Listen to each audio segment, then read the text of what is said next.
What's going on, guys? Welcome back to another Wednesday night edition of EVil and Intoxicated, the Ultimate Fighter 25 episode 4 recap and some quick MMA news. Thanks for joining us. We got the infamous Ted Czech with us here, like always. Hey, Eddie, what's up, man? How you doing?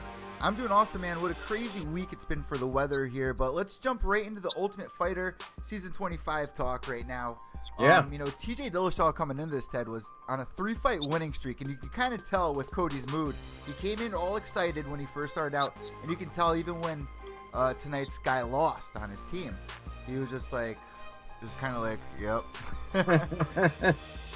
Yeah, I mean, and now they're 4-0, and we'll give the spoiler right away. I mean, Team Dillasnake is 4-0, and I mean, yeah, that's got to go up Cody sideways because he just hates losing to TJ in any way, shape, matter, or form. It doesn't matter if it's a team thing, or I mean, I guess at some point they're gonna have the coaches challenge, and then later on they'll be in the cage. So that's Cody though, Yep. I just thought that was a cool aspect because we talked about last week, Ted. This is gonna play a role into how the fight goes. Well, it could. It could because I mean, Cody is such an emotional guy. I mean, he looks at TJ like a traitor. That he betrayed Team Alpha Male, and Cody is so loyal to Team Alpha Male. That and he figures, hey, I'm the guy that's gonna take him out and teach him a lesson. And so yeah, it's all emotion for Cody. You're absolutely right. And Jeff Stinson is checking in. Our friend Jeff, his comment is Stipe.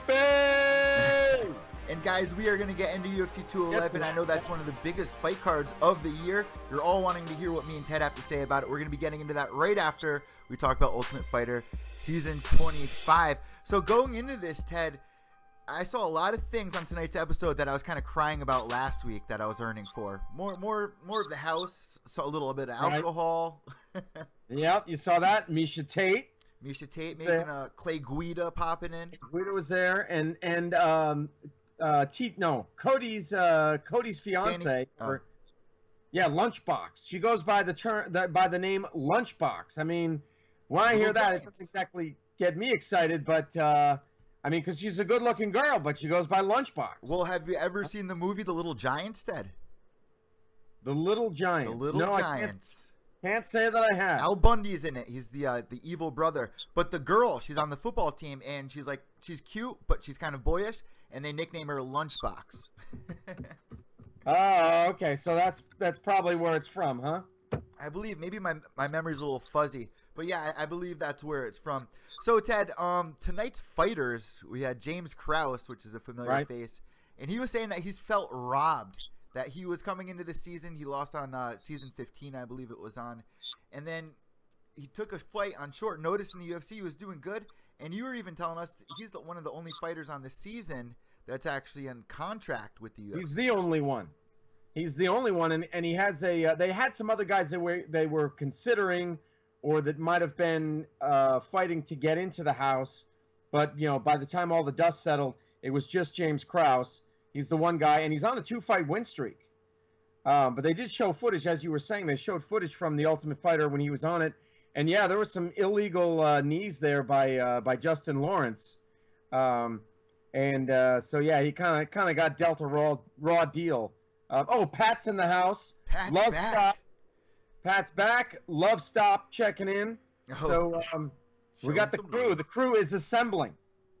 So you know what, Ted? It went right into TJ's birthday party that they're having, and they made a pretty cool card. What was it? The worst card of all time, the best card of all time, or what did I say? I said it was the most epic birthday card of all time. I thought it was hilarious. I mean, they didn't use their pubes or anything like that. So well, we don't know. It was just their yeah. We saw if they did, they didn't show it. But no, they showed Tom Galicchio, who is the hairiest man on earth. They shaved part of his arm. And they used everybody except for James Krause. James Krause is a peculiar individual. Like he's a very picky. I don't know how to say it exactly. Maybe you got the term, but like he's very. I don't know if I want to say anal retentive, but like what I mean. Like he doesn't do body hair. He didn't get in the hot tub with the other dudes. If you notice, kind of Germaphobe. He's kind of a germaphobe guy. Yeah. He's kind of like a Howard Hughes. You know, he probably puts gloves on in order to touch the doorknob. Hughes, how are you? You know what I mean? Like, did you notice that he didn't get into the hot tub with the guys? He gets a pedicure before every fight. You know what I mean? So he's a very very picky, particular kind of guy. Oh, and Brian Blaze checking in. What's going on, Brian Blaze? Love that name. But you know what? You know what, Ted? I actually was live tweeting, and I tweeted you as soon as that came out. I was like, maybe they'll get rid of some of a little more of Tom's hair. That dude's he's got shoulder hair. He looks like Wolfman. Oh my God, he's an animal. Yeah. He's an animal. You animal.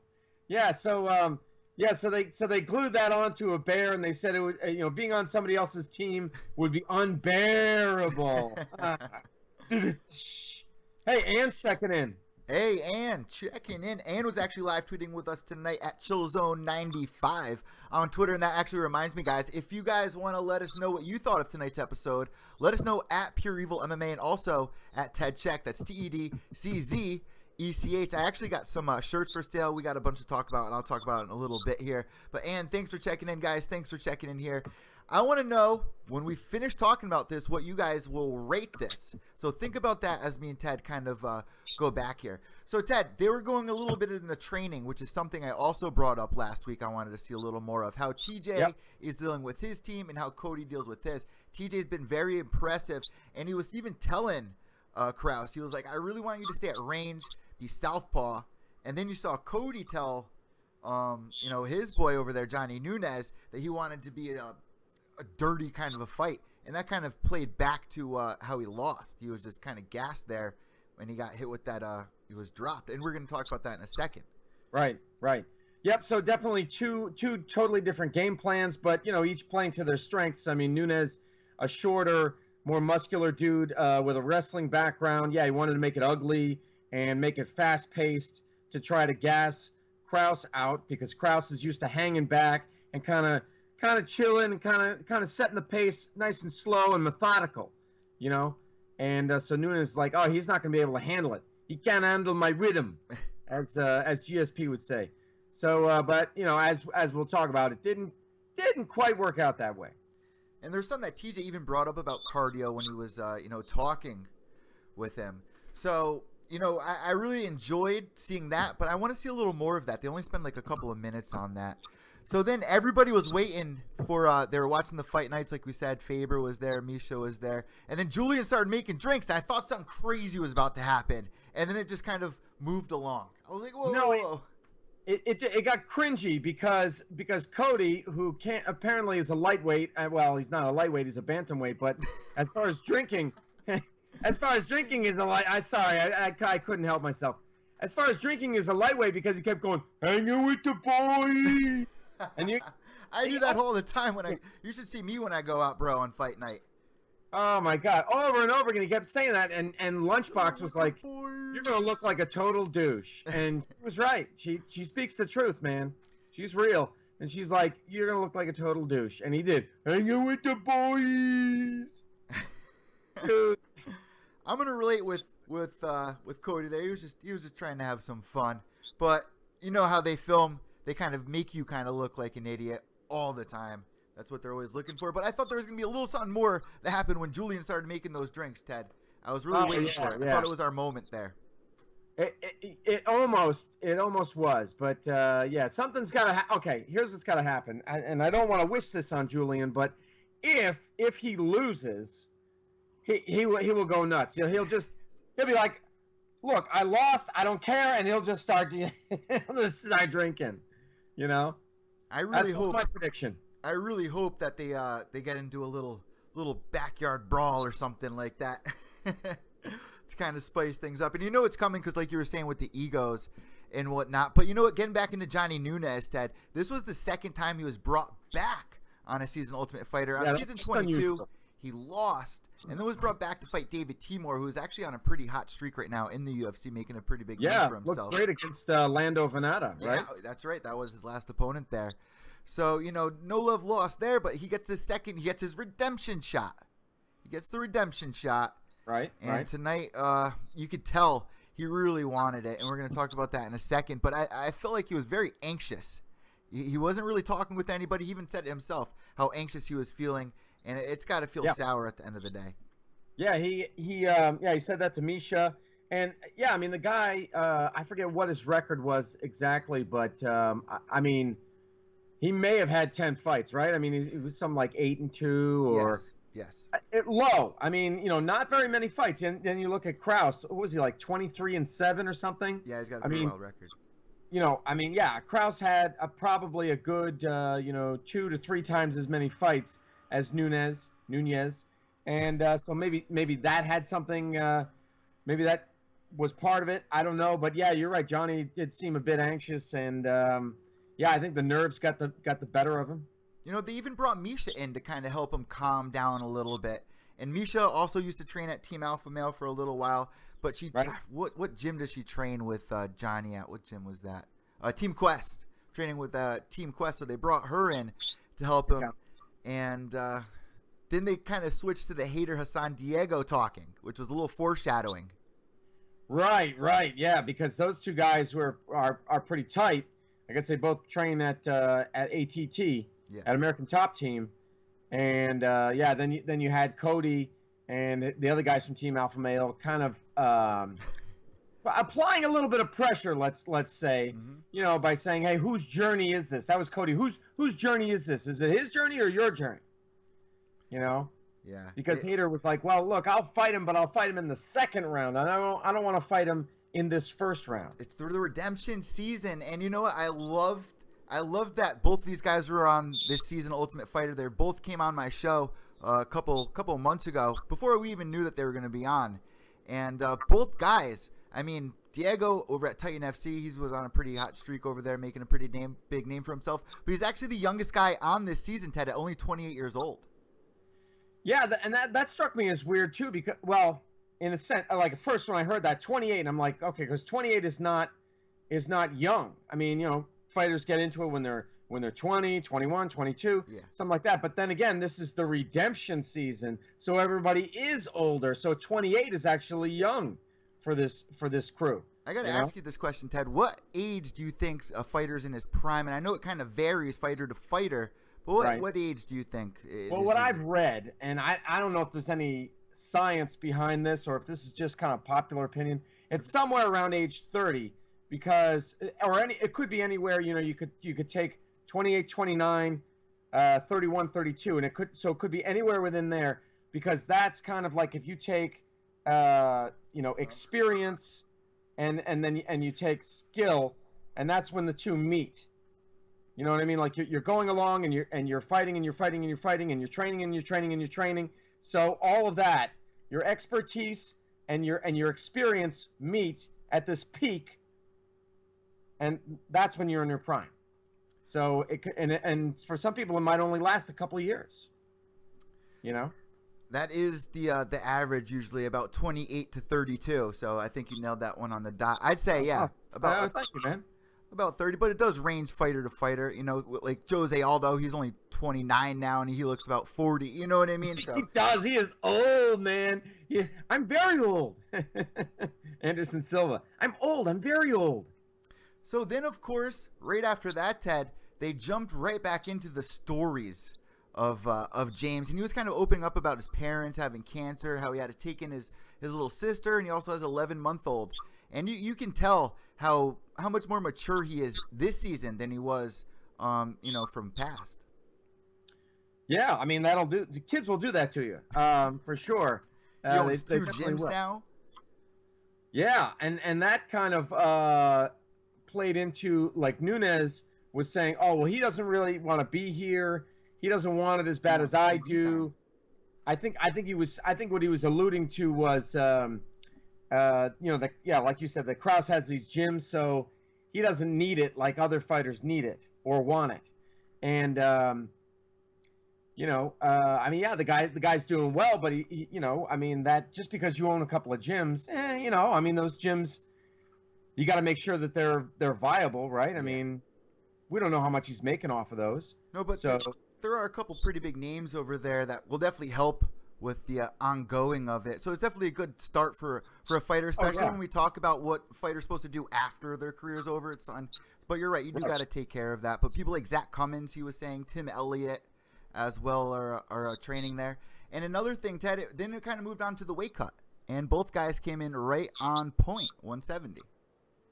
Right. There wasn't much in the way of challenges or drama or anything like that. I mean, Nunez, a wrestler, and then Krause has been around for so long. They didn't seem to be any problems there at all. So Ted, leading up to this point, before the fight, if you were a new viewer of the show, would you have changed the channel by this point? No, I don't think so. I mean, I think there was a little bit of everything there. We had training, we had the footage of them drinking or whatever. So it showed them relaxing. We had some where they're convincing the other guy, Hayder Hassan, to fight. Foreshadowing. So a little bit of the strategy or the plotting. I mean, I think there was a little bit of everything there. So I thought it was good. I think it was the perfect combination, the perfect recipe for a great episode if you're a new viewer of the sport to kind of, follow along. It definitely was a high rating, and we're going to talk about that in a second. I want to know what everyone's rating was for this in the chat room. Ted, what's going on in the chat room, by the way? Okay, let's see here. Pat says he's in his prime right now. He just wants to let everybody know. He wants to let everybody know he's in his prime right now. That's great. And let's see, what else here? Orlando Castro, he is on his way to Vegas. Nice, so bro. It's just unfortunate that the UFC is not in Vegas, but I've never been to Vegas. Eddie, you've never been to Vegas, right? I've never been to Vegas. And I got to get there. I got to get there, and I got to get there when there's a UFC, and I'm going to combine the whole thing. You know what I mean? People like Jody do that. They fly out, take like one day in a year to pick out to do something crazy like that. You should totally do that, Ted. Yeah. And Orlando and Ann want to see my evil face. I mean, are they talking about Ronda? I'm angry. I'm Ronda Rousey. I'm angry. And then they wanted to hear about, they want to hear that. So there we go. I did it. We can just get the sound clips for that. So going into this, Ted, who are you favoring, Nunez or James Krause? Oh, Krause. Yeah, Krause for sure. I mean, just based on his experience, that he's under contract with the UFC, so he's already fighting at that level. Yeah. And just I don't know about Nunez, but I mean, has the guy been very active? I don't know. It seemed like this kind of plucked him out of nowhere. I mean, has he been fighting at all, like on the regional circuit, or what? It's funny because remember when this fight got called off with Hector Urbina, TJ wanted to originally change the opponent. He didn't think it was fair. I like this matchup for James Krause. I was a big fan of Johnny Nunez on season 22 of The Ultimate Fighter. He didn't get too far, unfortunately. Fought some pretty tough guys. And coming back this season to fight somebody like James Krause, like a veteran, like you're saying, man, it's a tough matchup. I think he had a great game plan. He was going in there. He was landing some really nice he had a lot of pressure. He was landing a lot of right hooks, like over and over. Yeah, no, he was kind of lighting Krause up on the feet. I mean, I think he knocked him down at one point. Yeah, he got a takedown. Yeah, and he knocked him down. Knocked him down, got a takedown.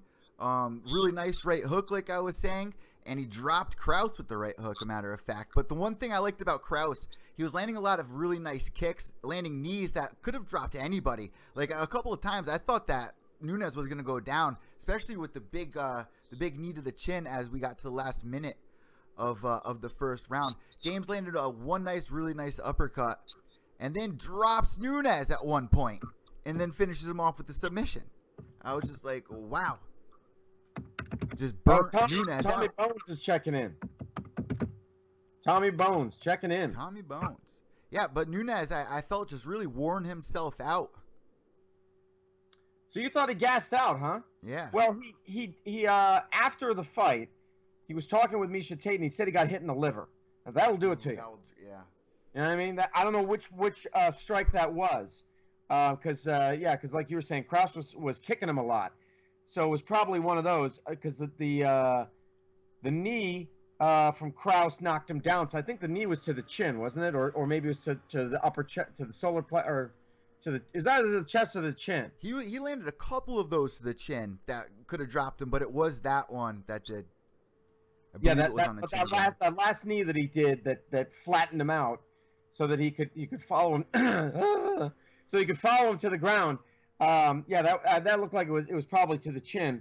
Then he took his back and sunk in the RNC. Only 18 seconds left too. Right, it was late in the first round. Yeah, and I'm looking at my watch and I'm going, I don't think there's time for a second round. I think this sucker's about to end. I wasn't even paying attention to that.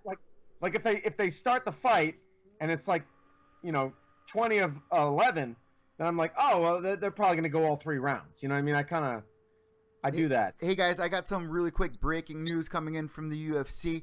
Right when the Ultimate Fighter ended, it was announced that Joseph Benavidez was going to be out of his fight against Ben Nguyen at UFC Fight Night in New Zealand. Well, now, minutes later, we got Tim Elliott from season 24 of The Ultimate Fighter, former Titan. The Dirty Bird. Tim Elliott. The Dirty Bird. He's going to be facing Ben Nguyen at UFC Fight Night in New Zealand. All so right. Stepping up. There you go. That's a teammate of James Krause, right? Exactly. It fits right in here. Cool. Oh, Tommy's asking Johnny. John. Maybe he didn't see the show. I'll fill him in. All right, so Johnny Nunez, like I said, he came out with a lot of pressure. I really thought that he was tiring himself out, but you make a good point. Those liver shots will definitely do some damage. But he just came out too strong, in my opinion. There were points where he could have just settled down. He was finding a lot of success. I think he got a little more anticipated on trying to finish him at one point. But overall, a really good performance on Nunez's part, but not a smart one. I don't think it was a smart game plan for him to brawl the way he did. That was his game plan. He wanted to make it dirty, make it ugly. It's just that Krause, I think, was stayed long and then stayed long with the kicks, but then when the time was right, bang with the knee, so I think Krause was too much for him skill wise. It was only one round, Ted. But as we got halfway through it, who do you think was winning at that point? Well, it's not really a fair thing to say. I thought Nunez was winning first. Yeah. I thought he was landing more. He was landing the power shots, the takedown. So I thought he was winning. He was winning until he was losing, until he lost. Oh, Tommy Bones. Oh, Amanda Nunez's brother. Sure, yeah. There's Nunez and then there's Nunez, but they're spelled the same way. Well, wait, are they, or does she have the S on the end? Oh, you're right. I think Nunez has the Z. And he's got. I took a little bit of Spanish. He's got the Nye over the N-U-N with the Nye, which means Nunez. It's actually Nunez, and she's Nunez. Well, there we go. Cleared that one up there. Yeah. But you know what, Ted? Like I said, going into this fight, it just seemed like Johnny Nunez was really anxious and his head was just in a weird spot. It's not really fair to say either, to say that, because I wasn't in his head. I was only seeing what they were showing me.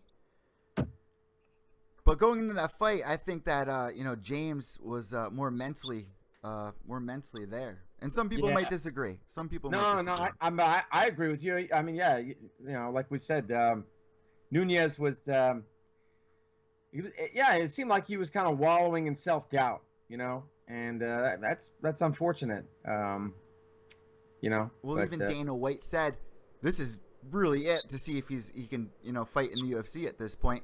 Yeah, but wouldn't it be something that they brought him back again? If they brought him back again for the third time. They brought him back again later, just like give him like 3 weeks and he'll be back. Yeah, probably. Someone's gonna get injured and they're gonna have him there. Yep. And who do we have behind this curtain? Johnny Nunez. He's just that guy, I guess. He's just that guy now. He just keeps popping up.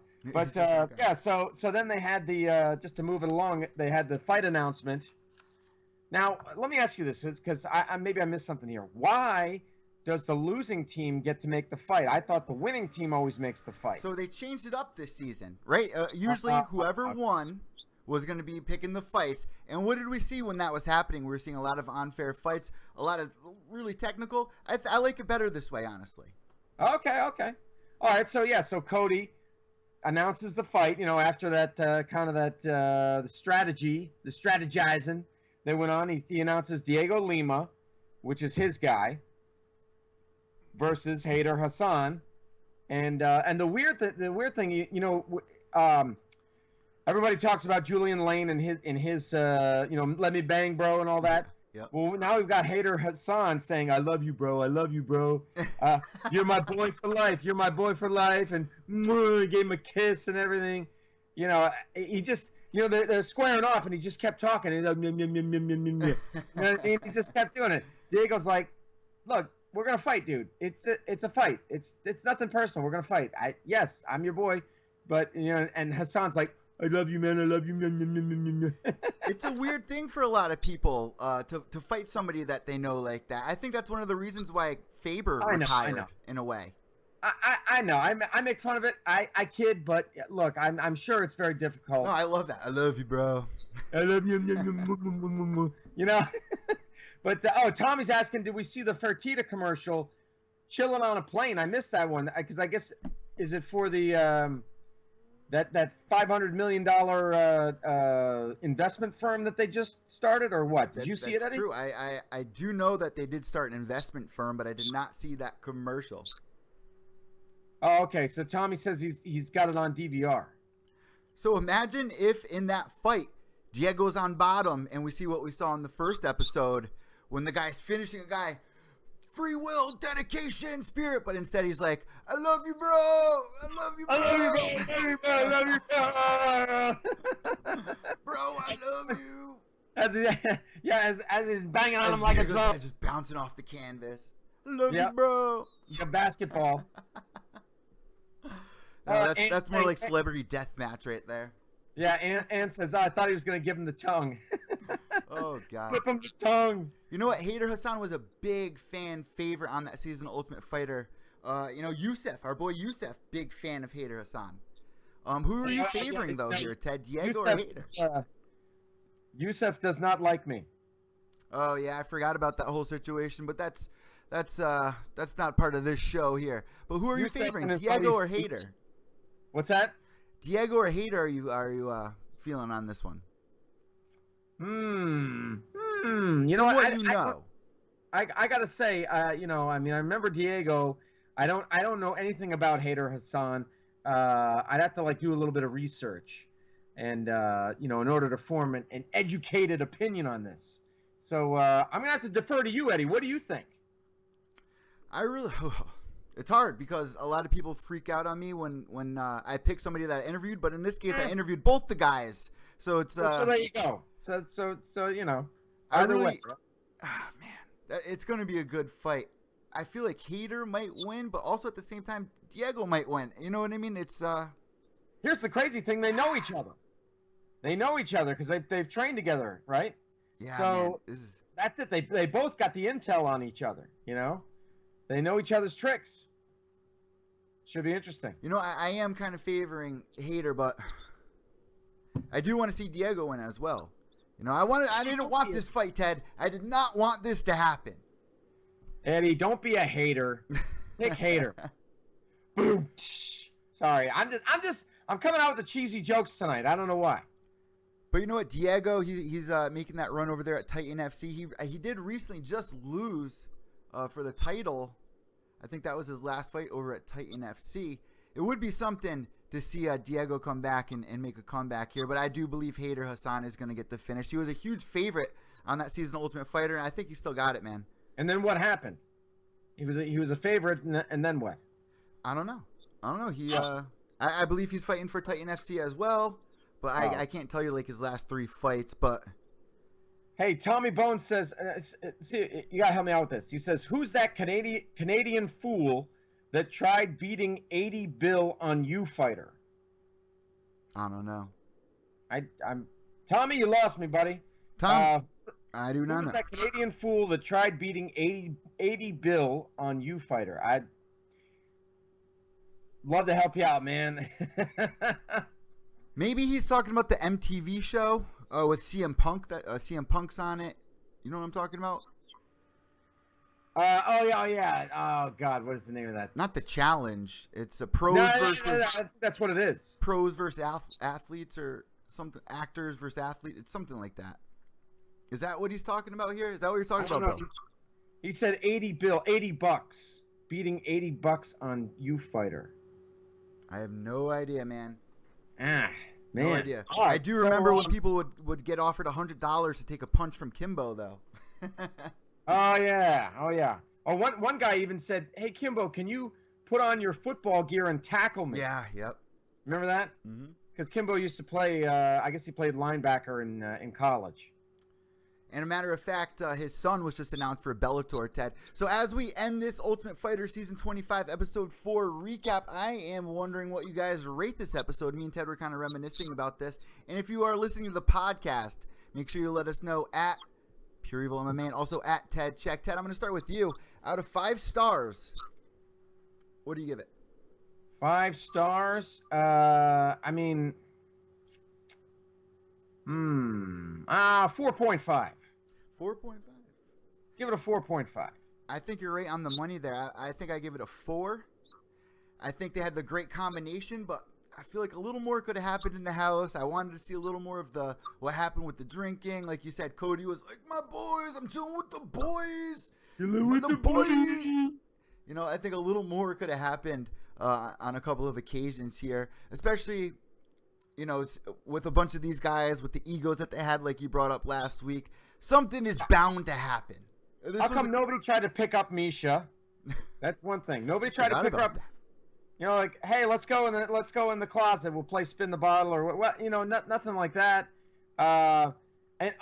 Here's what should have happened. Cody says, you know, hanging with the boys, and then in comes Flavor Flav out of nowhere. Right? Yep. With Flavor Flav's tagline. Yeah, boy. Yeah, boy. So with the boys. Right. So Cody says, yeah, hanging with the boys, and then bang comes Flavor Flav. He just walks in. That's it. And then Flavor Flav drags Misha into the closet and makes out with her because it is the flavor of love. Come on. Right. So there you go. Yep. So there you go. But Ted, out of 5 stars, you're giving a 4.5. I'm giving tonight's episode a 4. I do believe a little more could have happened, but there was a great little phase in to the whole foreshadowing of the Hayder Hassan. I thought that was really clever foreshadowing. It was good editing. Yeah. Pat gives it a 3 and gives it a 4. So that's what we have so far. Anybody else out there want to weigh in on what would you give it out of 5? Out of 5 stars. And let us know on Twitter what you thought tonight's episode. Out of 5 stars, Ted gives it 4. I give it a 4. Ted gives it a 4.5. So if you were a new viewer tonight, Ted, are you tuning in next week? Oh yeah, definitely. I think tonight was a great episode, and we want to know what you guys think. All right, Ted, I think it's time to get in a little bit of MMA news. Let's do it, man. Let's do it. All right, so let's jump into it. A little quick preview of what we're going to be talking about tonight, of course, Ted. You want to fill everybody in? We're going to talk about Anderson Silva and the latest with him. We will go through very quickly because I think we've done this before. UFC 211. We'll just do like a lightning round. We'll give our picks for the main card UFC 211. We'll talk briefly about the press conference that's supposed to happen. That's going to happen Friday, where they're going to announce a lot of things and for the summer months. And then Jose Aldo. What is the deal there with Jose Aldo? What is the deal with Jose Aldo? Is that a new TV show coming out? What is the deal with Jose Aldo? The deal there? And then you got the people in the stands that were screaming for Conor. Usavane! Usavane! What's that mean? Off with your head or something like that. Remember Conor was saying it to Jose? What was it? You mean what the Brazilians say? Yeah, what the Brazilians say up in the crowd yelling it. It's like something about Maria, right? Like you're gonna die. Yeah. I can't remember exactly what it was. We need a new TV show. We need who's our friend? He or she was Brooklyn, Remember it was Brooklyn, then changed the name to Megan Levy. Yeah, Sarah Bryant. Megan. Now it's something else. I forget. I forget what her name is. We need her, him or her. It doesn't matter. I don't know what they are. But anyway, because they're Portuguese. Oh wait, what? Brian Blaze is saying Cejudo versus Sergio Pettis fight is off. Yes, that fight is now off. I was going to get into that when we jumped into UFC 211. Yeah, breaking news today. Man, why? Right after the face-offs, Ted. Apparently, Cejudo is sick, or he sprained his ankle, something wrong with his leg. I'll get the exact. Get out of here. Come on. Yeah. But I think they are I think that fight, man, was huge for Pettis. He's going to be freaking out tonight about that. That was a huge fight. He's got to be. Holy crap, he's got to be pissed, people. He's got to be pissed. But anyway, so yeah, let's get into it. Anderson Silva, the sad, sordid saga of Anderson Silva. He was supposed to fight Kelvin Gastelum at UFC 211. Gastelum with the wacky tobacco. Out he goes. Then supposedly Anderson Silva turned down Rockhold, turned down Romero. Then suddenly gets the idea, well, hey, if it's for an interim shot, yeah, sure, I'll fight Romero. And then Dana White said, nah, there's not going to be any interim shot. Anderson, Bisping's ready to go, so there's no need for an interim title shot, right, or for an interim belt. Yeah. And then Anderson says, well, if that's the case, I'm going to retire. And Dana White said, well, if you're going to talk about retirement, you might as well just do it, because that's when fighters start saying the R word, they should just do it. If you're thinking about it, do it, because otherwise it's gonna screw up your performance in the cage. And Anderson said somewhere in there, Anderson said, that's it. I'm dismantling my training camp and I'm going back to Los Angeles where I live now. And then the latest was that he's totally scrapped from the card. Which is a shame, man, because they put on great cards down in Brazil. Anderson Silva's a must almost on that. And they were aiming for the Vitor fight. We didn't want to see that. This is a shame. I think at this point, Anderson should be able to make his calls. But then there's going to be those people that say, well, his last fight wasn't that good. And before that, he didn't want to fight for how many years? You know what I mean? But well, I just don't know if he has the clout anymore. You know what I mean? He's not. When he was on top, Dana White was saying this guy's the best in the world. I mean, he was at that deity level, and the UFC was singing his praises. But I mean, let's face facts. He's old. He's very old. I'm very old. So, he can't call those shots anymore, I don't think. But he still has that bravado, because the last thing I read about him today was he said, you know what? Okay, so I'm off the card, but that's okay because I'm giving the opportunity to Romero. It's like, no, Anderson, you really didn't have much to do with that. Romero would have gotten the shot anyway. I mean, Anderson is down, like, what is he, like 8 in the rankings? Is he that far down right now? I believe he is, like, somewhere around there. He's somewhere in there, and it wasn't like that was ever going to happen. He turned down the fight with Romero, and then tried to get it for the interim strap, and that was the kibosh was put on that. So he's kind of, to me, I interpret it as he's making it seem as though here we go. I'm being benevolent. I'm giving the shot to Romero. No, you really didn't have much to do with it, Anderson. Sorry, but it's hard picking fights right now for Anderson Silva. If he got that win over Kelvin Gastelum, and I was worried about that fight, I think Kelvin is on an amazing streak right now, and he's starting to feel that thirst for the blood like Anderson used to have at this point. But Anderson's one of the greatest of all time, in my opinion, and always will be at the top of my list personally. But like you said, Ted, there's just something that's not there anymore. Of like, that spark isn't there. That I think he has one of the best egos. I know it rubs people wrong sometimes, but he's still holding on to that, and that's kind of what's making him lose a lot of these fights, is when he phases into his ego.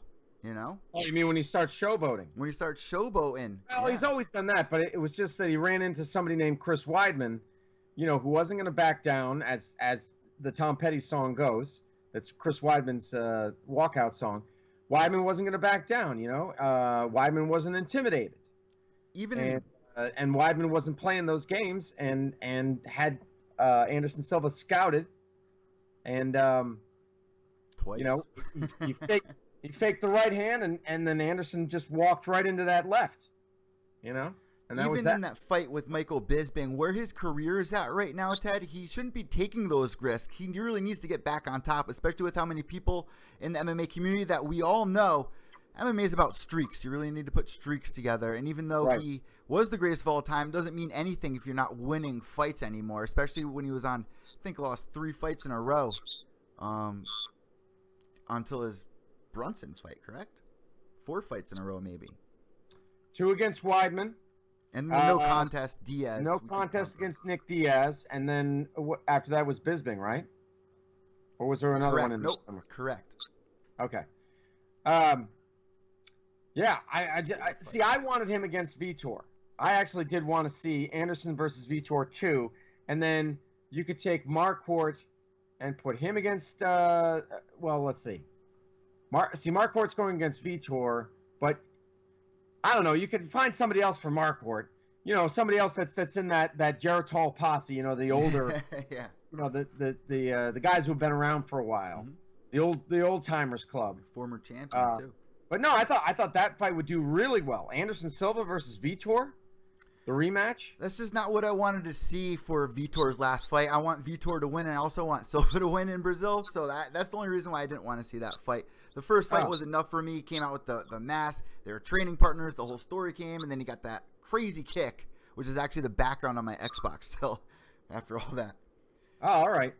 Still, that's like one of my favorite fights to rewatch the story of it, like Chael Sonnen. There's a lot of great stories. The Vitor fight was also one I just didn't want to see it played back, Ted.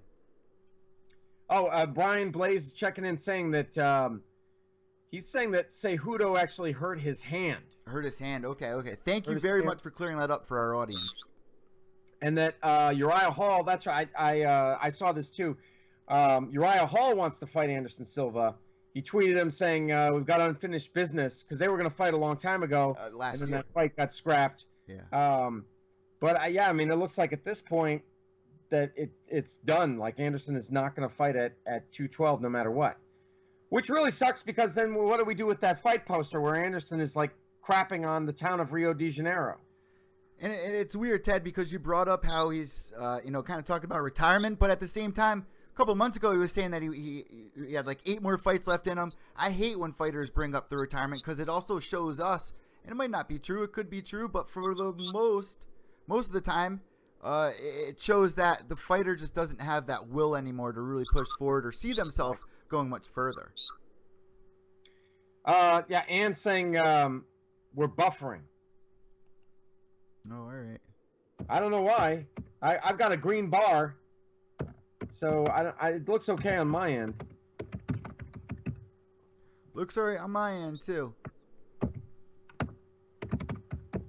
But what do you guys think about this? Let us know on Twitter. Who do you think Anderson should have fought? I mean, I really like the Kelvin Gastelum fight, but at the same time, you can't be smoking weed after your fight, man. Come on.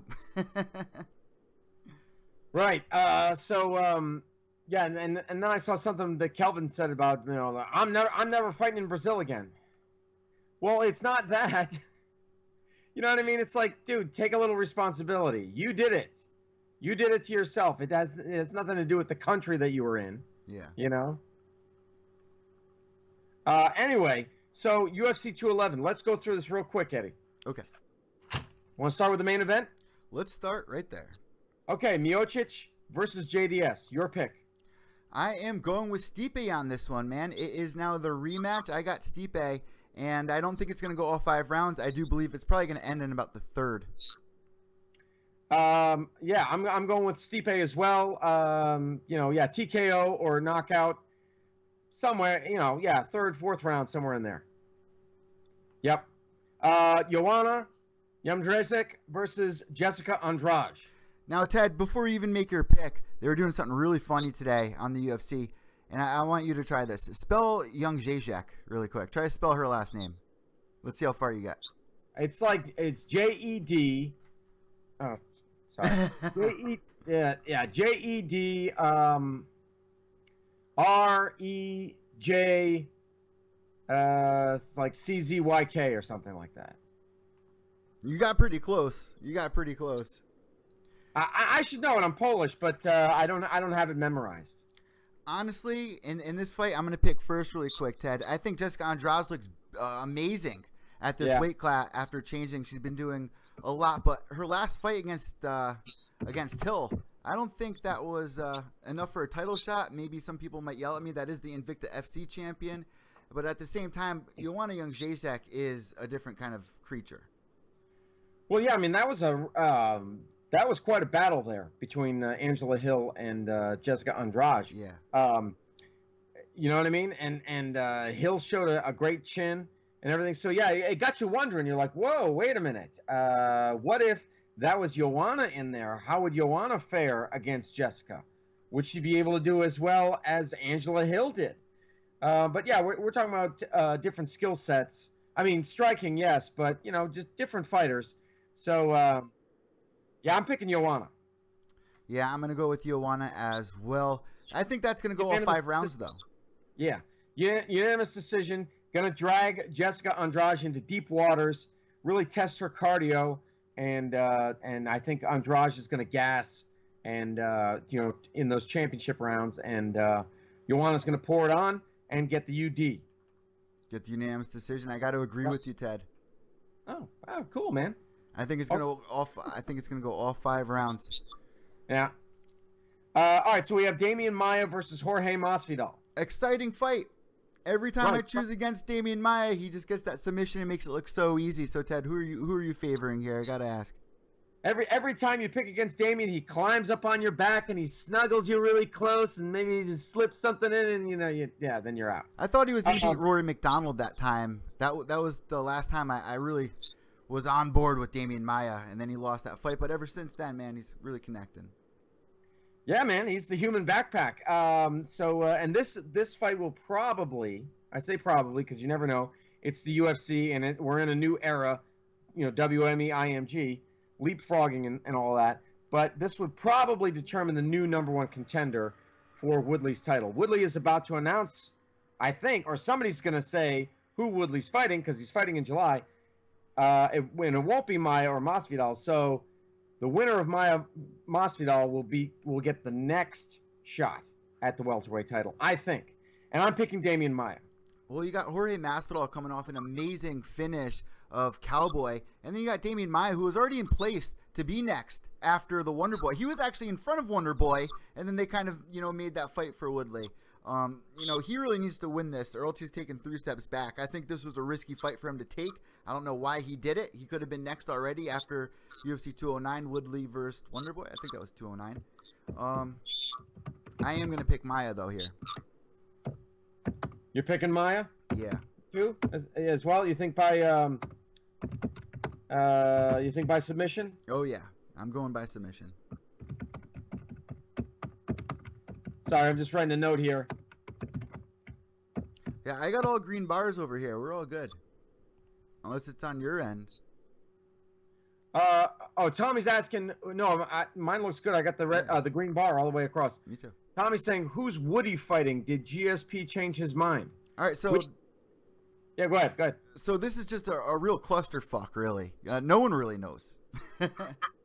Yeah. That's the next item on our list. Let's just get through Frankie Edgar versus Yair Rodriguez, and then why don't we talk about Alvarez, because that's probably going to move up then.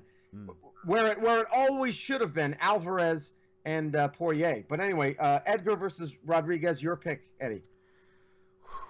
That's a really tough one, man. I think Frankie Edgar is going to take the cake here, though, but a lot of people are going to be facing the Yair. But his last fight, if we're looking back, and if we look at some of the other opponents that he's faced, it's not the caliber that Frankie Edgar is at. And we could say, well, we beat BJ Penn, but yeah, BJ Penn was coming back from years. That was a bad fight for BJ. Yeah, that was an old, weathered BJ Penn. That was, wow.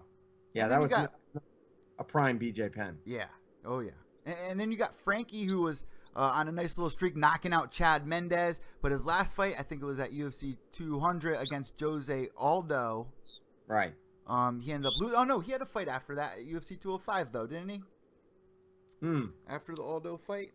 Oh, God. Well, then who was that against? I think it was against Jeremy Stevens, right? Yeah, I believe so. Jeremy Stevens versus Frankie Edgar, UFC 205. Oh, dude, yeah, I don't know. I believe that is it. But this would be a huge win for Yair, and he could be next for the title without a doubt. As for Frankie, though, he just had a shot at the title, you know? And it really depends to Max Holloway, Jose, but he just fought Jose and lost again, you know? Right. And Jose Aldo looked great. I mean, stuffing all those takedowns. Wow, I was impressed. And then there was Conor.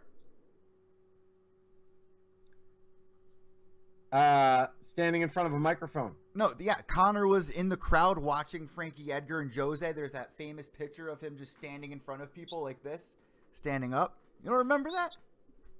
I probably do. You told me how you'd be so mad if somebody did that in front of you.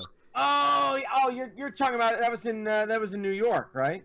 UFC 200, I believe. Oh, 200. It was at 200.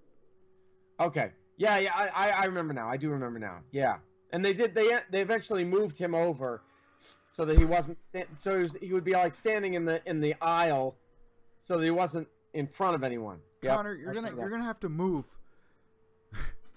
Who's the one who asked Conor to move, and why did he listen? Well, you know. I mean, so anyway, I'm picking Yair Rodriguez. Okay. The young gun over the grizzled veteran. Big fight there. Big fight. Yep. Yeah, I mean Edgar, for all we know, still has it, but and maybe his style is the style that beats Yair. You know, with really technical boxing kind of style, wrestling. Yeah, mixing it up with the takedowns. Maybe that's the style that beats Yair. The Mark Henry. It's almost like a Clay Guida kind of thing, but. No, you do the best impression of Clay. Do your Clay impression. Can't catch me. In every fight. Yeah. So anyway, how about you? Who you picking in this one? Well, yeah, I'm going with Frankie, but like I said, I think there's a lot of people that are going to be favoring Yair to win this one. And you know what's the correct word for it? Just how he comes out, the pressure that Yair puts on. I mean, look what he did to Andre Fili with the flying knee. BJ, a lot of people aren't giving him credit. I think he was doing pretty well in the first 2 minutes. You know, and Robin Black is a big advocate for that as well, how well BJ did in the first 2 minutes of that fight. But after that, it was all downhill for BJ. But I think Frankie, man, I think he's going to be able to break it down. I think this is going to go all 3 rounds, Ted. Oh, you do, yeah? I mean, Frankie is very hard to knock out. And that's what Yair does. He knocks people out. So we could be looking at a decision. I think I might have to lean towards that. You know, a decision win for Yair. But hey, checking in with everybody here. Brian Blaze is a big Stipe supporter. Tommy Bones says Miocic is winning. Ann says Joanna by decision. And let's see. Tommy Bones says, he's asking about Tyron Woodley. Brian Blaze says he's got Poirier over Eddie Alvarez. Yeah, let me make one quick note here, Ted, about the Stipe comment.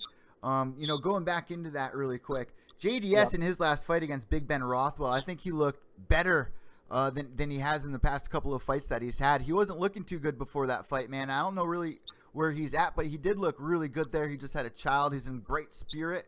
This is a chance to get back on top. I just think Stipe does it, man. That's just my opinion. Yeah, JDS has been hot and cold. You know, he's been win-loss. And people say he's over the hill. He doesn't have it, but he is one of those guys that's always dangerous. At one point in time, he was the most dangerous man on the planet. Right. So he's not going to come. You know, you look at when Stipe, I'm the world champ. I couldn't believe it. When Stipe won the title, you know, you had Verdum, which was really surprising because Verdum has really progressed with his striking. But Verdum kind of came barreling in like this. Weird. And Stipe was just like, bang. The Brunson. Right. He did the Brunson. Yeah, he did. So Stipe just bang short right. I mean, that is not going to be JDS. JDS has some tight boxing, man. So we're going to see, I think we're going to see a carbon copy of what we saw the first time around, except it's going to swing the other way and even more so. It's going to be Stipe, but it's going to be Stipe by knockout or TKO, as I already said before. But you got me on that one again. But yeah, Eddie Alvarez versus Poirier. I'm picking Alvarez. I think Alvarez is going to be hungry. You know, he's pissed off that he lost his last fight, that he lost the title. It's like, look, if I'm going to get back in my winning ways, I got to do it right now, and I'm going to make an example out of Poirier. So yeah, I think he's going to win. I think he's going to get the knockout on Poirier. Unfortunately, Dustin's coming off a knockout loss against, who was it, Jim? Or no. Actually, last fight, Dustin won, but he did lose to Michael Johnson. He lost to Michael Johnson, but then beat Jim Miller. But he got busted up in that fight. We see a lot of the times with Dustin, he kind of chokes when it's the big names. Like an Eddie Alvarez is a big name. Conor McGregor was a big name to him at the time. Well, I mean, that was kind of Conor's come up there. But you know what I mean? When the pressure's on, when it's a bigger name, you kind of see him different. He's not as loose. In the last fight, I thought he did very well, not engaging in the all-out brawls, which he really was taking risks. Instead, he was kind of finding and picking his shots there. But I am going to take Eddie Alvarez. He's coming off a nice win over RDA, taking the belt, but then losing to Conor McGregor as well. And RDA also did say he passed out like an hour before their fight there. But I am going to pick Eddie Alvarez on this one. I'm just writing to Pat. He was saying that, well, forget it. I won't read it. I'll just say it because it's easier. Pat was saying that McGregor broke Alvarez, and I was reading a headline today. Alvarez was interviewed about that fight, and he said, you know, there's a certain comfort in knowing that you've lived through your worst nightmare. And that being Conor McGregor. Oh my God! So like he's been through what he could imagine to be the worst thing, and come out on the other side. Although he took a loss, but he said Conor hits like a truck. I was nervous for Conor McGregor going into that fight, Ted, and we saw once again what Conor does best is playing those mind games. Really made Eddie Alvarez look like a fourth grade schoolboy in that title. And then he goes in the octagon and did what he did with the speed, the combinations, dropping them multiple times. That's a nightmare. That's a nightmare. Right. And yeah, so I think there was a concern there. You know, Alvarez has a wrestling background. Okay, is this going to be another kind of Mendes thing where he gets put on his back? Yeah. You know, but then Conor would be yelling up at him, "Is that all you got, man? Is that all you got?" You know. And that's what worries me if he ever fights Woodley. That's what Eddie does to win his fights, though. That's how he got the title shot. When he came into the UFC from Bellator, he had kind of a rocky start, but then he was able to just really wrestle his way to the title shot. That's true. He did. He kind of changed his style a bit, and strung together a couple of wins. But I don't know if we're going to see that out of him this time around. I don't know. Maybe he'll go back to that. Maybe he'll go back to that with Poirier. That's a good point. That's what we all want to see. But like I just mentioned, Ted, Poirier did a great job not engaging in the all-out brawls. And I think in this case, I think he should do that with Eddie Alvarez.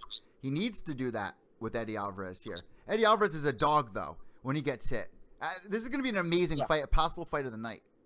Yeah, that's what I was thinking, too. That could be the kind of the sleeper. That could steal the show. And now that and it's just a guess on my part. I haven't read anything official yet, but since Cejudo and Pettis are off, and that was the last fight on the main card, I'm thinking Alvarez-Poirier moves up to the main card. Therefore, they would be eligible for a fight of the night, or they don't call it fight of the performance of the night, or whatever. So that could really take that. I mean, these two guys could just go at each other like a couple of wild dogs, and kind of steal the show from everybody. So I got to ask you, who's going to be headlining the prelims then, because they usually don't do that. You know, they usually kind of keep the prelim headliner and they'll move. Well, I guess they. I mean, yeah, I guess they could just say, well, we only have 4 fights on the main card, and I mean they've done that before. Don't do that. And they'll try to justify it by saying, well, Miocic could go 5 rounds, Joanna could go 5 rounds. Then you got Maia. That's a contender fight, and then you got Edgar and Rodriguez. So you're right. They could just keep it 4 fights, and then keep Alvarez and Poirier as the headliners for the undercard. Well, who's below Dustin and Eddie there, Ted? What's that? Who's below them? Chaz Skelly and Jason Knight. It's the battle of the trailer park. Didn't Jason Knight say that? Hey, there's only room in the UFC for one. You know, what do he call himself? Is like a good old boy or a redneck, trailer park redneck, white trash, or whatever. So there's only room for one of us here. Tommy says he thought that who's the guy that won the Ultimate Fighter in Mexico? Dustin. He looks like McLovin. Dustin Ortiz. Oh, Ortiz. Yeah, Dustin he says Ortiz. I thought McLovin was going to replace Henry Cejudo. On last minute like this on a Wednesday, it's possible. It's possible. He's done it before. McLovin has done it before, so it wouldn't surprise me. No. The Ultimate Fighter in Mexico. Are you sure his Latin nickname is America. McLovin? Or are you thinking about Moreno? Brendan Moreno? Moreno. Yeah, Brendan Moreno. Brandon Moreno. Yeah, that's it. That guy, McLovin. Yeah, didn't he win TUF Latin America? No, he was just on that season Ultimate Fighter with the Demetrius Johnson, and he actually lost during the season, but had that fill-in spot. And that's how he got on a UFC card. Yeah, he beat Louis Mocha. He was already free from that, so he could jump over. That's right. He had that amazing win over Louis Mocha in the first round submission. Yep. Yeah, I like that guy. Possible. Great to bring that up. Who brought that up? Bobby Knight? No, Tommy Bones. I'm making names up now. Tommy Knight. Bobby Knight, the guy from Indiana. Bobby Knight, Tommy Jones. Well, you were thinking of Jason Knight, the fighter. Last thing. Speaking of Jose Aldo. Jose Aldo, I did a video on this. Jose Aldo went public. He talked to, I think it was Combate, which is a Brazilian news source. He said, I needed to have stitches on my head because we had a clash of heads. We kind of knocked each other in the head during training. And so he and a training partner clashed heads, and he had 4 or 5 stitches in his head. And so he went public with that. And some people are saying, hey, look, no, given this guy's history of getting injured and pulling out of fights, is he trying to construct a narrative here whereby if he loses to Max Holloway, he can say, well, geez, I had this cut and I told you about it beforehand, see?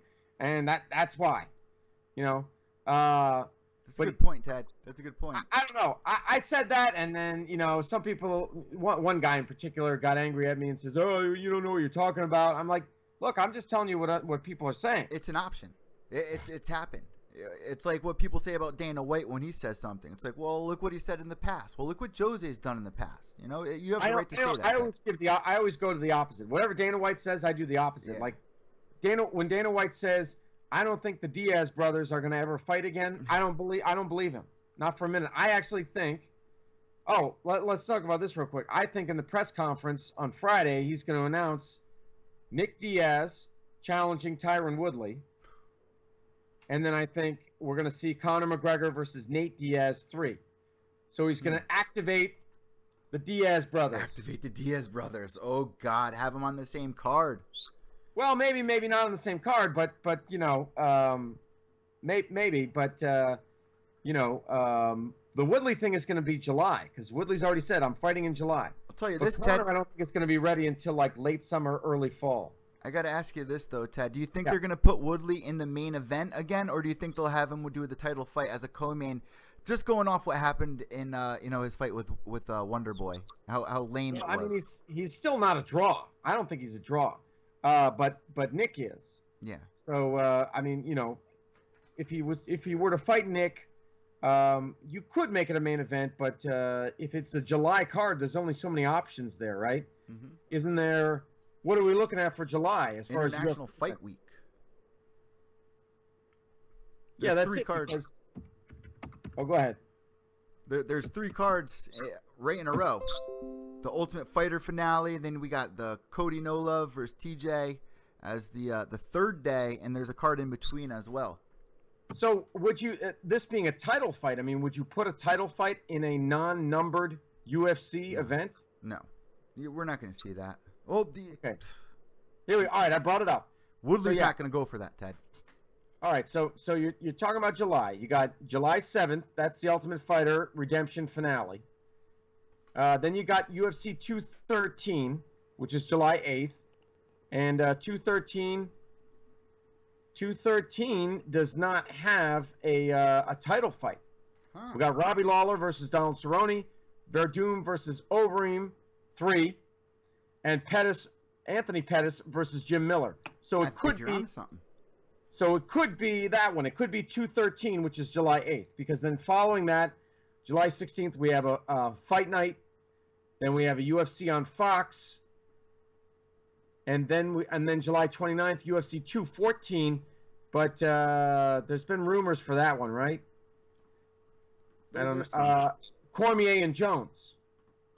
I think you're onto something with that, though, Ted. Okay. Yeah, I think it's going to be UFC 213. So I don't see Conor being on that card, but I think they can make Woodley versus Nick Diaz the main event, and it sell fairly well. I just get nervous because of what happened last time. It just makes me so freaking nervous. Last time with Woodley. Yeah, I mean, if they're going to put him as he wants the money fight, right? He does want the money fight. Yeah. The Diaz is the money fight. But are they going to give him the main event? I just don't know. Just going off of that. Or was it the fact that he was fighting Wonder Boy? That's true too, because he is coming off a knockout win over Lawler as well. So Yeah, he won the title against Lawler, and then he fought Wonder Boy twice, and those fights were not exciting. Just to be, and I'm being generous. They had their moments. But Wonder Boy couldn't or wouldn't pull the trigger. He couldn't harness that killer instinct because he was too afraid of Woodley's right hand and his takedown. Woodley, on the other hand, he has gone against guys that have skill in the stand-up, like Nate Marquardt and Rory McDonald. So a little bit of trepidation there as well. So that you put that together, it's like the perfect storm. It makes for, a not so exciting fight. I don't know though. You put him up against Nick Diaz, you could see a different Woodley. You could see a more aggressive Woodley, hunting for the knockout. And I've said this before in the past as well, Ted, that I didn't think they should give Nick an immediate big name fight, let alone a title shot here. So, I'm kind of going against my word, but that does excite me. Now, the next question I got to ask you is, this Conor McGregor versus Nate Diaz fight, is it going to be for the title? I think it will be, yeah.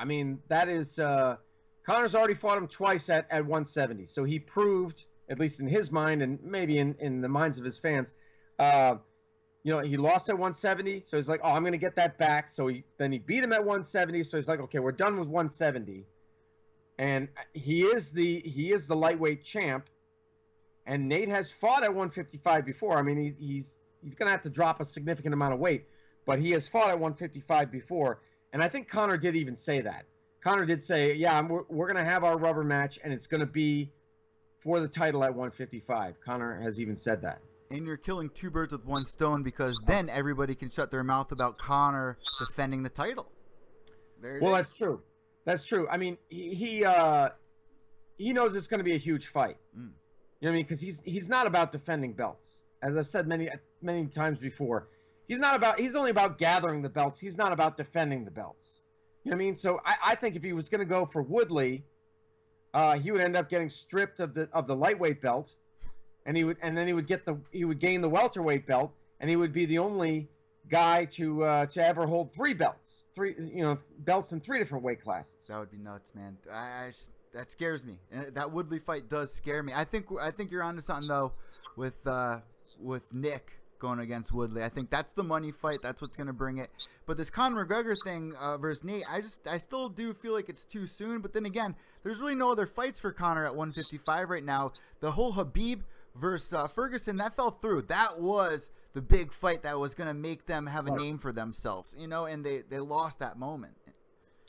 They did. And Khabib, I guess is the last thing I knew, he was headed for Germany because he was going to get some tiramisu. What's that? He was gonna get some tiramisu. Tiramisu, that's right. Yum. And he was like, what? I can't. I don't even know his accent, but you know, he was like, what is this tiramisu? I don't even know this thing. This pastry. I never eat it. I never eat this tiramisu.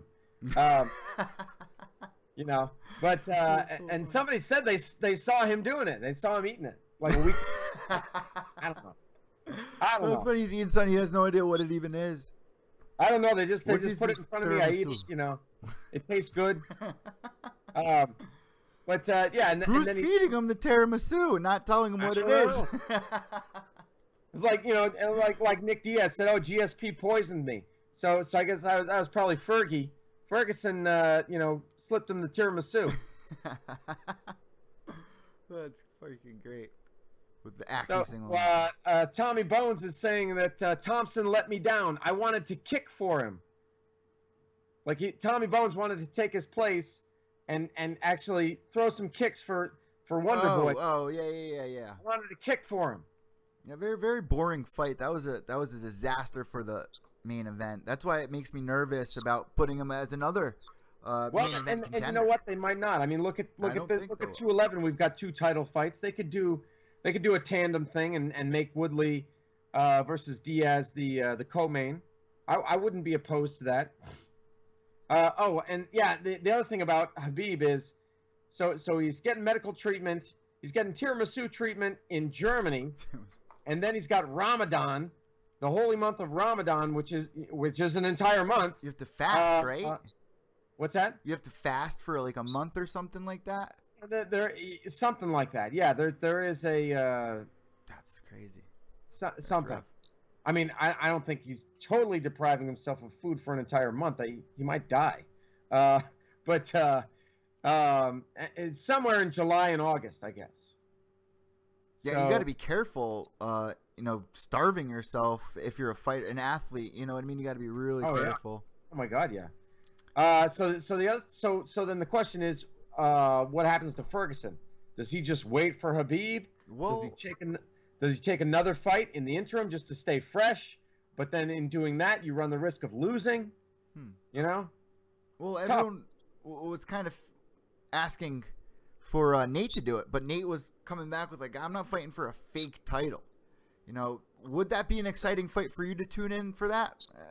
I mean, it would be exciting, but it's not the fight for Nate right now. He knows what the money fight is. It's not that. Oh, you mean Nate Diaz versus Ferguson? Yeah. No, he probably wouldn't. He probably wouldn't take that fight. No. You can't have an interim belt. Here's my thing against interim belts, Ted. The belt is like the wife, the girl. Like if you're a caveman, you fight for the girl. There's no replacement. You don't just say, oh, here's another girl. No. There's only one girl in each division, and you're going to fight for it. There's no interim. I hate that. It makes no sense at all. Yeah, I mean, it doesn't, especially when you've got a champ that's healthy. Yeah, that's the thing. If you got a champ that's active, stop with this interim thing. It's a fake belt. If you got a girl, to use your analogy, if you got a girl who's putting out, why you want another girl? Yeah, everyone's fighting for one girl here. It kind of takes away the excitement of a title fight in a way for me. I don't know. I'm never for that. For some reason, I think the UFC thinks it's more exciting when you have 2 belts and you unify them. Like they make a big deal. I think everybody gets excited about that, you know. But it's fun to say to people that don't know what's going on in the sport. There are people that still think that Nate versus Conor was for a title when Nate won. They thought he was the champion. And I'm not going to name names or anything, but professional athletes that were hanging out with him thought that he was calling him the champ, thinking that he's former UFC champion, which is not true. You know, so. Well, maybe they were looking at it like, okay, so Conor beat Aldo, and then Nate beat Conor. Who knows? So it's like I guess you know what they call the lineal champ. It's the guy who beats the guy who beats the guy, or whatever. Like Mickey Gall math. Yeah. What was it? What was that thing? Apparently he's the world champion, or what was that? I've seen one where a platinum Mike Perry is supposedly, you know, if you go all the way back to like Muhammad Ali, platinum Mike Perry is the lineal champ or something like that. Oh my God. I love those. Those are fun. A lot of fun. But anyway, so Jose Aldo, just the last thing real quick. So he has that cut. But he's turning it around. He said to the press, you know what? This is a sign of victory. I don't know how or why, but it's a sign of. He says it's a sign of victory that he got the cut on his head, and that it had to get stitched up. He's Scarface, man. And for anyone out there that doesn't know about the scar on his face, Ted, just to let some of our newer listeners know, he dates it back to when he was a kid, getting burnt by a grill, falling on a grill. Oh, okay. I didn't know that story. I knew the Big Nog. Big Nog got run over by a truck when he was a kid. You know, if you look at him, he's got a scar on his abdomen. He's got a scar on his back. Yeah, he got run over when he was like, I don't know, 7 or 8 years old. Wow. Got run over by a truck. So Big Nog, yeah. But anyway, so I mean, but Aldo isn't fighting until 212. So I think that cut's going to probably be healed by then. Yeah, you know? Without a doubt. I do got to ask you this before we leave that convo. Who are you favoring there? Is it Aldo or is it Max? Woo, man. Man, jeez. I don't know. I'm kind of leaning towards Holloway. To tell you the truth. I'm kind of leaning towards Holloway.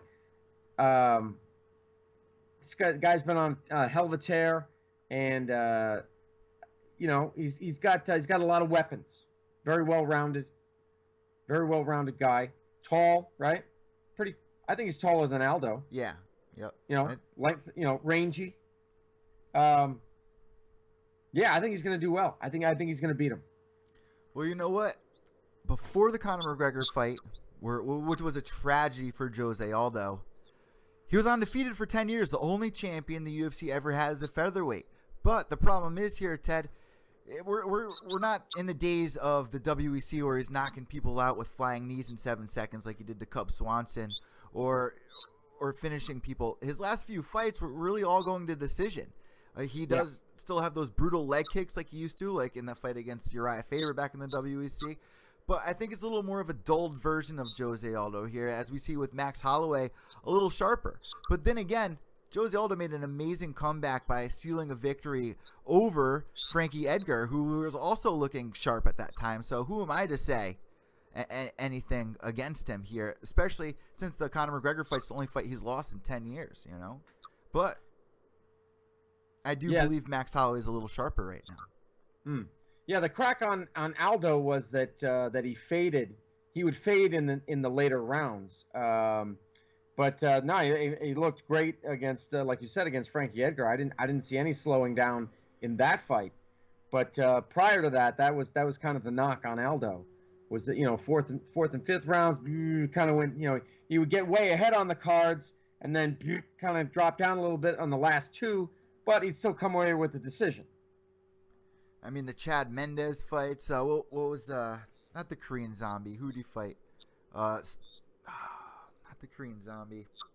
Was it the Korean Zombie? The Aldo fought? Are you talking about when he fought the one guy and the guy had like a huge, like he had a grapefruit? No, not the hematoma fight. No, not that fight.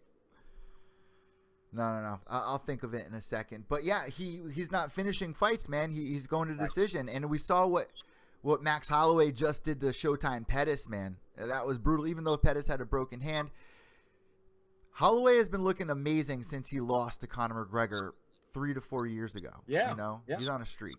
Oh my God, what is it? It's a 10-fight win streak, isn't it? Yeah, somewhere around there. Yeah. He's got 10, and Ferguson's got 9, right? Yeah, Ferguson's got 9 in a row. Mm-hmm. Yeah, which is like unheard of in the UFC, and not to be a champion, you know. Oh yeah, those guys are doing great, fantastic. So, yeah, I think by that time the cut will be healed, and I think Holloway, you know, the fight being in Brazil, you know, you got to watch out when you take fights to decision in Brazil. Okay. Yeah. What's that? I said, oh yeah, you do. Oh yeah.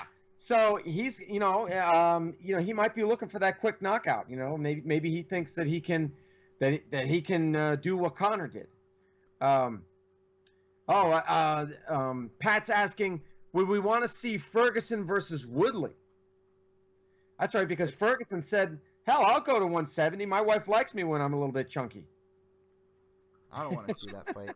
I don't want to. I think those guys are doing great in the divisions that they're in. I don't want to see Ferguson move up a weight class. I think he's great at 155. I think that's where he belongs.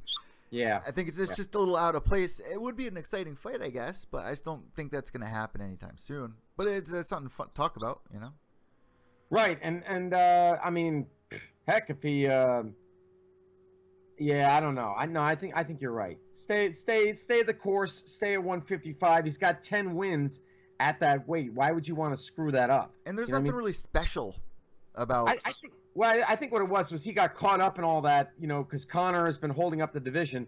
So he's like, hell, I just want to fight, man. I'll fight at 170, sure. You know what I mean? I think he was just kind of throwing his hat and throwing his bait in the water to see, you know, who would bite. You know, he's just kind of talking because Conor's holding up the division. They would do it if it was a money fight, like in the case of GSP moving up a weight class to fight Bisping. But in the case of Tony Ferguson, he doesn't have a belt, he's not a champion, not really known very well outside of, you know, the people who are diehards. I don't see that happening, but who knows? Who knows what could happen? Yeah. So, we'll just have to wait and see. Hopefully we get a lot of things answered at that press conference on Friday. So, yeah, a lot's going to be going down, Ted. And the last thing I want to really brush up on is Justin Gaethje getting signed with the UFC. And apparently he's going to be at the press conference. So is there going to be a fight announced for Justin Gaethje, who has been calling out Edson Barboza, of all people? Right. I heard that he was, and then I heard that Barboza, that fight was not going to happen. I can't remember why. And that Michael Johnson kind of emerged as the front runner. I thought it should have been somebody like maybe Al Iaquinta or Kevin Lee, somebody who's going to bang with him, because Gaethje's tweet was very interesting. You saw that, I'm sure, you know, where he said, I'm looking for the toughest opponent you can throw at me because my O's got to go. Like he's begging them to try to find someone to beat him.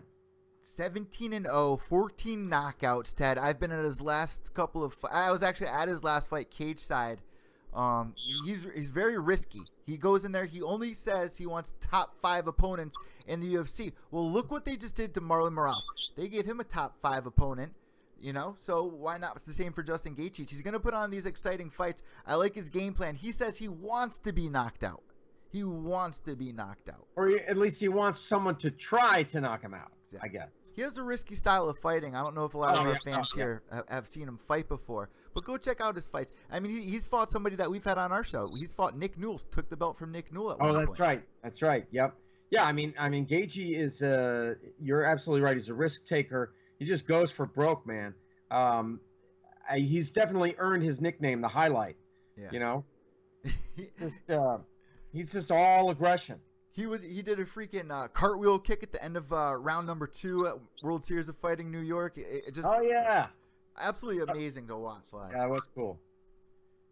Right there in New Year's Eve. Well, let us know what you guys think. Do you want to see Justin Gaethje fight top 5 opponents, or who do you recommend him to fight? Let us know at Pure Evil MMA and also at Ted Czech. Ted, before we go, we know what we like to do here. We're going to toss it up to our chat room. If anyone's got a question for us, we'll take 1 or 2 here.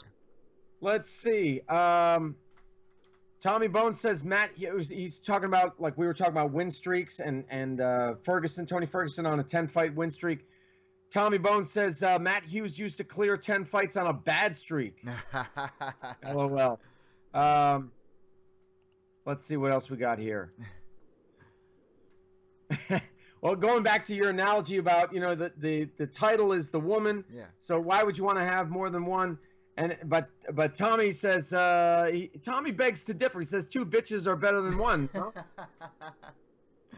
Yeah, just the principle of it all. You know, yeah. Let's see. What else do we have here? Oh, Pat saying McGregor broke Aldo. I don't think so. That was the only fight Aldo lost in 10 years, and then he looked great against Frankie Edgar. I just brought that up.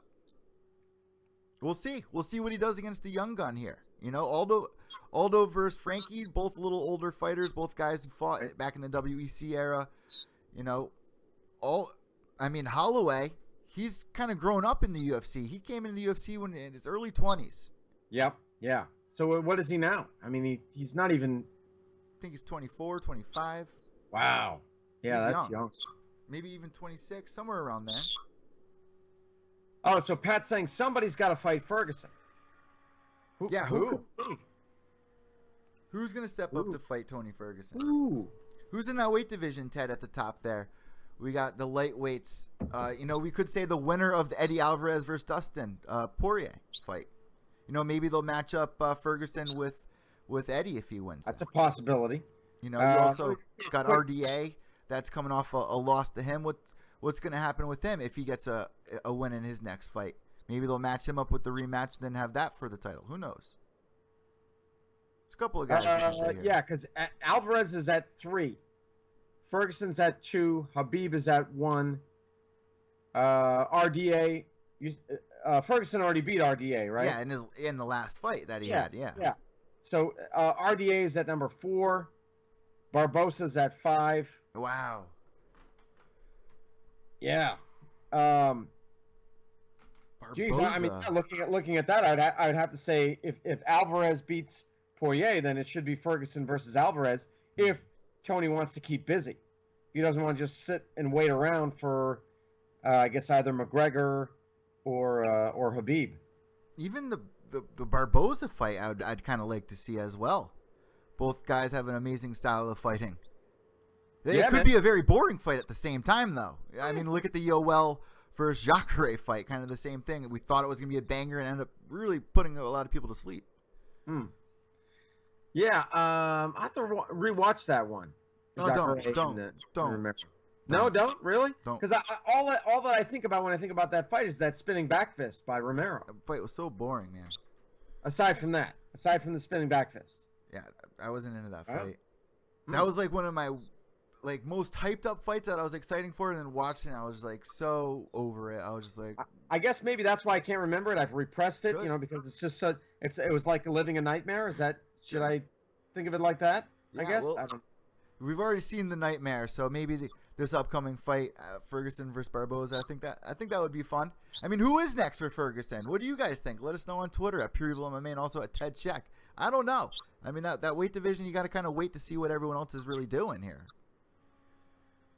And Pat's saying, how about Gaethje versus Ferguson? Throw him all the way up at the top. All the way up. All the way up. I don't think they're going to do that, though. I don't think they're going to do that. Probably not. Probably not. And one final thing. Ann's asking, do we think GSP deserves the title shot with Bisping?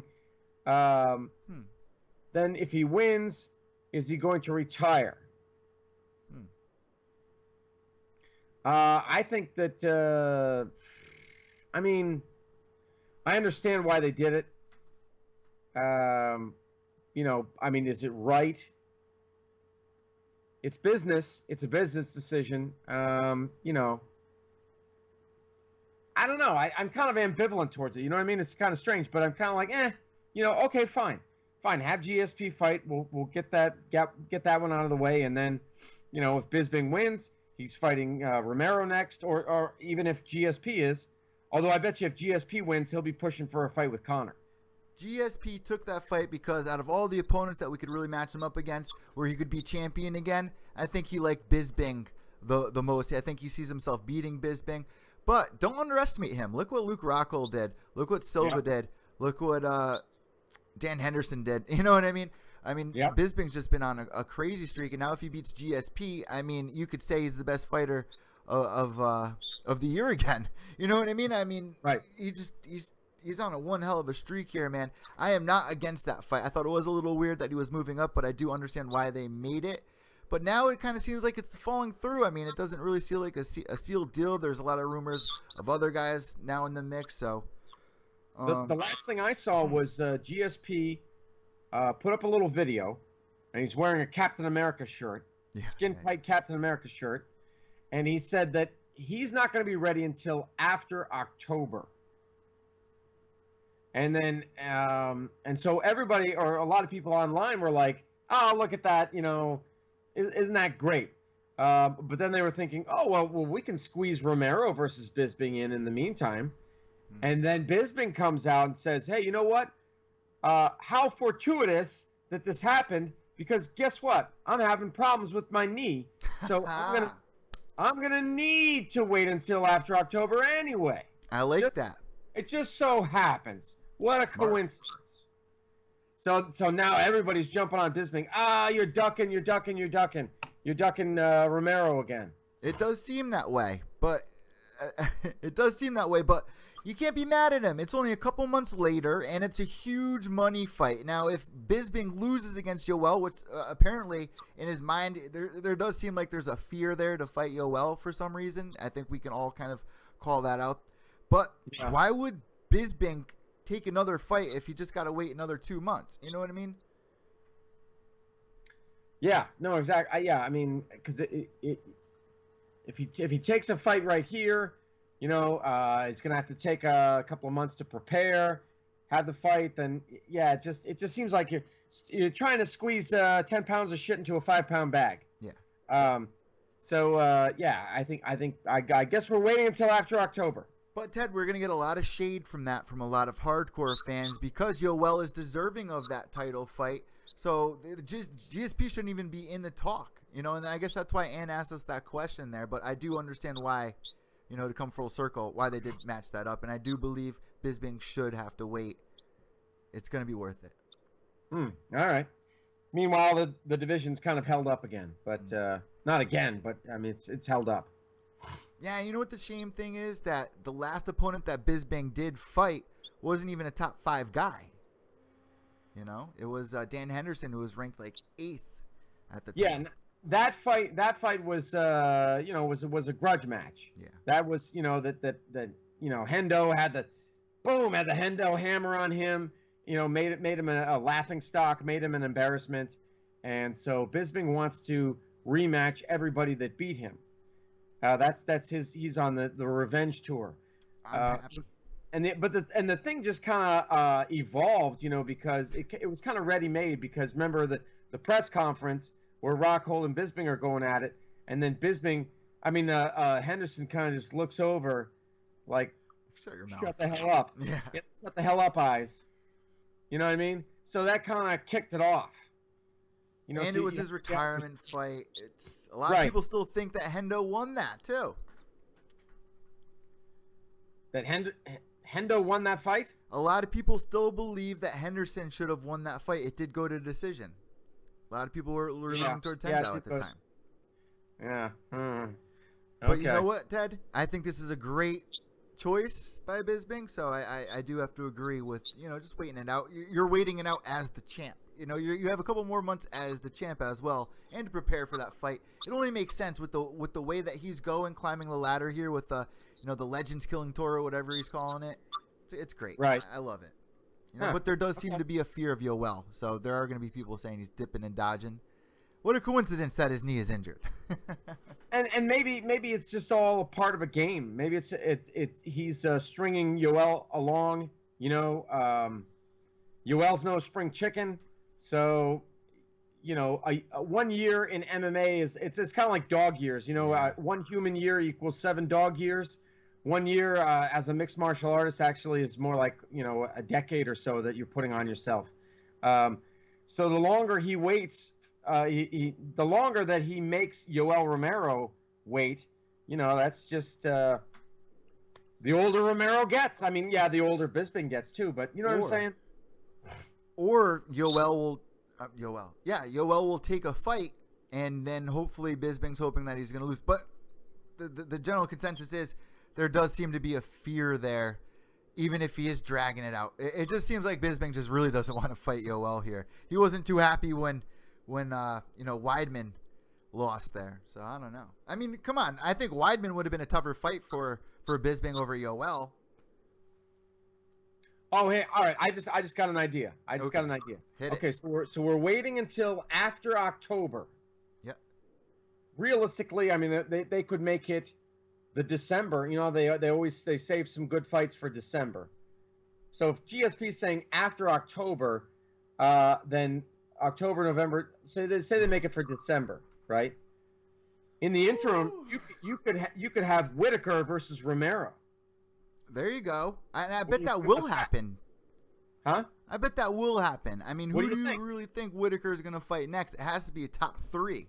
Has to be. Whitaker, and he just took care of Jacare. Yeah. So Whitaker versus Romero, or Rockhold, anybody up there, Rockhold, Mousasi, or Weidman. But I would like to see Whitaker versus Romero. That will give you the clear-cut #1 contender while we wait for GSP versus Bisping. Man, Rockhold was supposed to fight Jacare. That fight fell through. Maybe they'll even do Rockhold versus Yoel. I mean, what do you think about that one? I bet that would be next. It could. I mean, I just don't forget. Whitaker's my guy. You know what I'm saying? Like he's my pick. I see him as future champ. Don't forget, I do believe that Rockhold should fight the #1 contender because his last fight he did have the belt. I think he's deserving of whoever the #1 or 2 contender is there. Where is Whitaker though? Probably top 5 right now. 4, 5, 6. Somewhere in there. He is somewhere in there. Yeah. So that's my only argument against the Rockhold fight. And according to Rockhold, he's back to training. Yeah. Yep. He's taking it easy though. Whitaker's #3. Wow. Okay. Yeah. That changes some things. That changes Number my 3. mind. Yep. Well, let us know what you guys think on Twitter at EVil MMA and also at Ted Czech. Ted, you want to take one more quick question? Anything else left in there before we close tonight out? Let us see here. Blah, blah, blah, blah, blah. RDA versus Woodley, says Pat.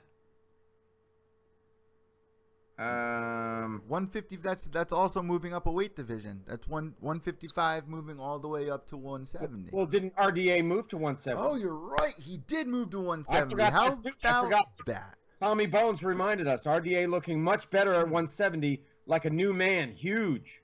Yeah, and also he just came out saying that in that fight that he had where he lost against Eddie Alvarez, he did pass out like 2 hours before that for some reason. Allegedly. Oh, from the weight cut. Yeah, allegedly. Oh. Well, I mean, yeah, RDA is a pretty muscular dude. So, not surprising there. Maybe they will give RDA the title shot there. I mean, that's interesting. Is that a money fight, though? No, I still think that the Diaz versus Woodley is the money fight. I think that pleases Woodley. Still don't think it's going to be a main event. And RDA just got into the division, so yeah, that's true. He's not ready yet. All right. All right, guys. You know what time it is. Time to close things out here on EVil Intoxicated, episode number 48 now. Can't believe it, Ted. Episode number 48. Awesome.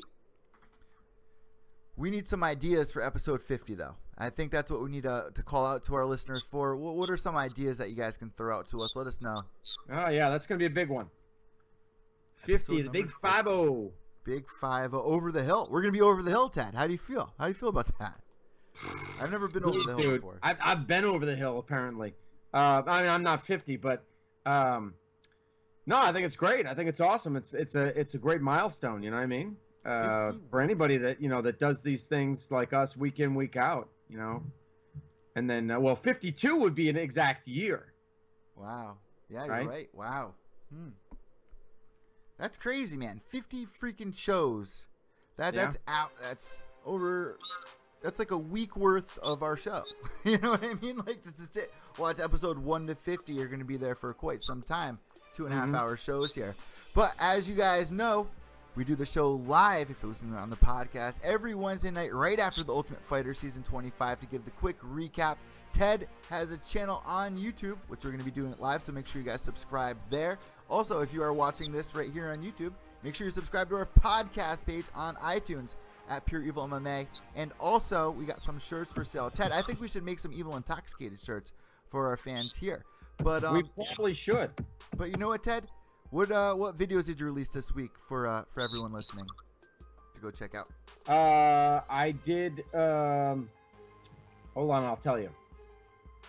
I did one on what we were talking about tonight about my speculation on the big UFC announcements for Friday. Conor versus Nate 3. Nick Diaz versus Woodley. I did one on Aldo possibly looking for a way out of UFC 212 after his training cut. I did an MMA live chat on Monday night. So I haven't added quite as many videos as usual. A little slacking in that department, so I'll have to step up my game a bit. But I mean, yeah, we got 211 coming up this weekend, so I'm definitely going to be there. You know, wherever I watch the show. After that, I'll be here. You'll probably be doing one too. Yeah, I'm going to be live tweeting UFC 211, and I'm going to be making my predictions on Pure Evil MMA episode number 44, which is going to be coming out tomorrow. So check it out. Today is Wednesday. Now we're in Thursday. So tonight it's going to be coming out, guys. So make sure you catch that. Also, UFC 211. Not only that, but we have a lot of MMA news that happened this week that me and Ted didn't talk about. So make sure you guys check that out at Pure Evil MMA on Twitter. Make sure you follow us on Facebook as well, Instagram, all at Pure Evil MMA, podcast, Podbean, iTunes, all at Pure Evil MMA. And EVil Intoxicated goes down every Wednesday night, and let us know what you thought of tonight's episode of The Ultimate Fighter. I'm EVil Eddie from Pure Evil MMA, frontproofmedia.com, and MMA UK. We're out, guys.